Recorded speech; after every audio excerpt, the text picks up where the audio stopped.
Antum perhatikan lagi bahwa dengan kita menuntut ilmu syar'i ini merupakan jalan menuju surga. Antum lihat hadisnya, Nabi bersabda sallallahu alaihi wasallam, "Man salaka tariqan yaltamisu fihi ilman, sahhalallahu lahu bihi tariqan ilal jannah." Barang siapa yang berjalan untuk menuntut ilmu, maka Allah akan mudahkan jalannya ke surga. Allah mudahkan. Hadis ini sahih riwayat Muslim dan yang lainnya. Jadi kita harus belajar menuntut ilmu syar'i. Belajar terus. Dan ilmu ini sangat penting dan kita harus meluangkan waktu kita untuk belajar ilmu syar'i setiap hari. Setiap hari, setiap pekan terus belajar ilmu syar'i. Di samping mendatangi kajian-kajian yang diajarkan oleh para ustadz, para dai yang mengajarkan Quran dan Sunnah ala fahmi salaf, yang kita tahu akidahnya benar, manhajnya benar dan akhlaknya benar, kita belajar. Di samping itu juga kita membaca kitab-kitab para ulama salaf, baca buku-buku. Dan ilmu ini lebih utama daripada harta. Kita melihat di sini saya sebutkan kemuliaan ilmu atas harta. Tidak semuanya saya baca, hanya sebagian aja.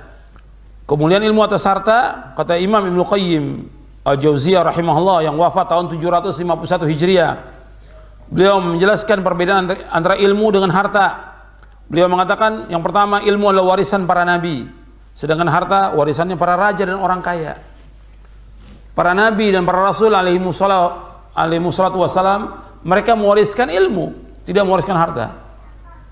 Innal anbiya'a lam yuwaritha dinaran wala dirhaman, innama warathul ilma, faman akhadahu akhadha bihadzin wafir. Bahwa sesungguhnya para nabi tidak mewariskan harta, tidak mewariskan dinar dan dirham. Mereka hanya mewariskan ilmu. Barang siapa yang mengambil ilmu itu, maka dia mendapatkan bagian yang banyak. Adapun harta warisannya orang kaya. Kemudian ilmu menjaga pemiliknya, sedangkan pemilik harta menjaga hartanya. Semakin kita belajar ilmu syar'i, maka kita akan ditunjuki dengan ilmu ini, Allah tunjuki dengan ilmu yang kita pelajari, yaitu ini jalan yang benar, ini jalan yang lurus, ini boleh, ini tidak boleh, ini halal, ini haram, ini tauhid, ini syirik, ini sunnah, ini bid'ah. Ditunjuki kita dengan kitab ilmu syar'i. Tapi kalau semakin banyak harta kita akan menjaga harta. Harta yang banyak, bingung kita untuk menjaganya. Yang satu ditaruh bank ini, yang satu ditaruh di bank ini, yang satu ditaruh di bawah tempat tidur, gitu. Karena dia bingung, hartanya banyak, bingung dia. Tapi kalau ilmu semakin banyak, semakin dibimbing dia ke jalan yang lurus. Kemudian ilmu adalah penguasa atas harta, sedangkan harta tidak berkuasa semua. Arti ilmu yang mengatur harta itu. Dengan ilmu kita akan tahu. Ini setelah kita nuntut ilmu kita tahu, ini harta kita harus kita keluarkan zakatnya, kita harus keluarkan infaknya, kita harus berikan untuk istri dan anak kita harus bersedekah kepada fuqara masakin dan yang lainnya. Dengan ilmu itu akan kita bisa mengatur harta. Tapi semakin harta itu banyak, kita nggak bisa mengaturnya. Dan harta tidak akan berkuasa atas ilmu. Kemudian harta habis dibelanjakan, sedangkan ilmu bertambah dengan kita ajarkan. Pemilik harta jika meninggal dunia, ia berpisah dengan hartanya, sedangkan ilmu mengiringinya masuk ke dalam kubur bersama para pemiliknya. Jadi kalau ilmu itu dengan amal soleh yang kita lakukan dengan ilmu itu akan masuk ke liang kubur.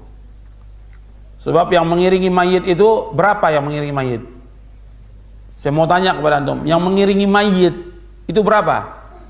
3. Coba sebutkan. Yang pertama adalah keluarganya. Yang kedua hartanya. Yang ketiga amalnya. Tentunya bisa beramal, mereka melakukan amal dengan apa? Dengan ilmu. Sampai ke liang kubur, yang masuk bersama si mayit itu apa? Amalnya. Yang jelas amal ini didahului dengan apa? Dengan ilmu. Yang pulang 2, hartanya dan keluarganya pulang. Yang mengiringi dia yaitu amalnya. Dia bisa melakukan amal soleh tentunya dengan apa? Dengan ilmu. Gak mungkin dia bisa melakukan amal soleh tanpa ilmu. Makanya saya tekankan dulu ilmu dulu, baru setelah itu nanti amal soleh. Jadi setelah kita nuntut ilmu, amal bersamaan dengan itu.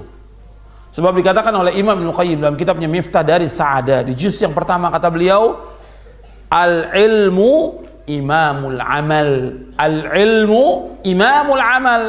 Ilmu itu imamnya amal. Kalau kita sudah nuntut ilmu, ya wajib kita amalkan. Wajib untuk kita amalkan ilmu ini. Nggak boleh koleksi ilmu, ilmu diamalkan. Makanya Allah menyebutkan dalam Al-Quran, ya, ilmu kemudian amal saleh. Walladzi arsala rasulahu bil huda wa dinil haq. Al huda ilmu nafi, wa dinil haq amal saleh. Dua ini harus jalan. Allah akan tegakkan agama ini kalau umat Islam menuntut ilmu dan umat Islam mengamalkan Islam. Kalau kita lihat sekarang ini umat Islam mengamalkan Islam atau tidak? Tidak, sedikit sekali yang mengamalkan Islam. Yang terbanyak mengamalkan apa?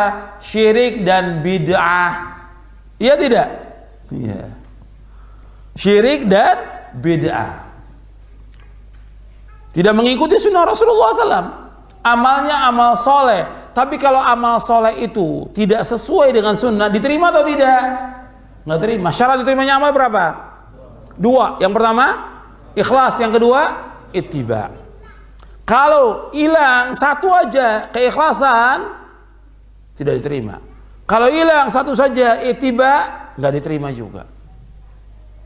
Jadi harus dua, ikhlas dan ittiba. Itu syarat diterimanya amal. Ketika orang melakukan sepertinya amal soleh, tapi nggak sesuai dengan sunnah Nabi, diterima atau tidak? Tidak. Meskipun orang mengatakan bahwa itu amal soleh. Nabi bersabda SAW, man ahdatha fi amrina hadha ma laysa minhu fahuwa raddun. Barang siapa mengamalkan satu amalan, mengadakan satu amalan yang tidak contoh dari kami, maka amalan itu tertolak. Hadis ini sahih riwayat Bukhari dan Muslim. Nabi juga bersabda SAW, man amila amalan laisa alaihi amruna fahuwa raddun. Barang siapa mengamalkan amalan yang enggak ada contoh dari kami, tertolak amalan itu. Harus mengikuti contoh Rasulullah SAW. Kalau seandainya dia mengamalkan sesuai dengan sunnah amalnya, tapi tidak ikhlas, diterima atau tidak? Tidak diterima. Saya ambil contoh, ya. Ada amal soleh. Amal-amal ini mulia, tapi orang itu tidak ikhlas, maka dia dipanggang di api neraka. Dalam hadis yang sahih yang diriwayatkan oleh Imam Muslim, Nabi SAW menyebutkan tentang 3 orang. Yang satu dia beramal, nuntut ilmu, membaca Al-Quran. Ketika di hari kiamat Allah tanya, kamu nuntut ilmu dan kamu membaca Al-Quran, karena siapa? Karena engkau ya Allah. Bohong kata Allah. Kamu dusta, kamu bohong.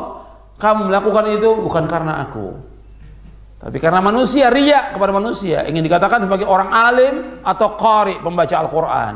Sudah dikatakan demikian dan dia tidak bisa menjawab. Kemudian dia dimasukkan, diseret, dimasukkan ke dalam api neraka. Membaca Al-Quran, amal soleh bukan? Amal soleh. Nuntut ilmu, amal soleh bukan? Amal soleh. Ketika dia tidak ikhlas, dimasukkan dalam api neraka. Yang kedua, yaitu orang yang berjihad di medan perang melawan orang-orang kafir. Kemudian ditanya oleh Allah, engkau berjihad karena siapa? Karena engkau ya Allah. Bohong. Engkau berjihad bukan karena aku, tapi supaya dikatakan engkau pemberani, sebagai pahlawan atau yang lainnya, bukan karena Allah. Maka diseret, dimasukkan ke dalam api neraka. Yang ketiga, orang yang bersedekah, banyak sedekahnya. Setiap ada tempat yang perlu untuk sedekah, dia sedekah. Ditanya oleh Allah, engkau sedekah karena siapa? Karena engkau ya Allah. Tidak, bohong. Engkau sedekah supaya dikatakan engkau orang yang dermawan, engkau orang yang baik. Jadi orang ini riya, kemudian diambil, dimasukkan ke neraka. Ini dia beramal amal soleh tapi tidak ikhlas, nggak diterima oleh Allah SWT. Makanya ini perhatikan kita harus betul-betul melakukan amal soleh ikhlas dan apa?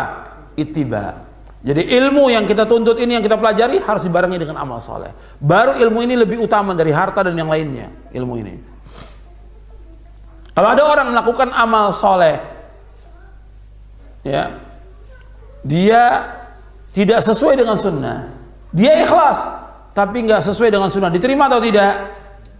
Tidak. Umpamanya saya ambil contoh. Ada orang yang sholat subuh 3 rakaat. Sholat subuh 3 rakaat. Saya melakukan sholat subuh ikhlas karena Allah.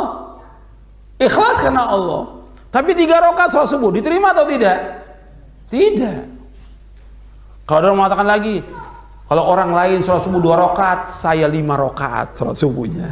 Lebih banyak dari yang lain. Diterima atau tidak? Tidak akan diterima oleh Allah. Karena apa? Tidak sesuai dengan sunnah. Jadi ingat itu.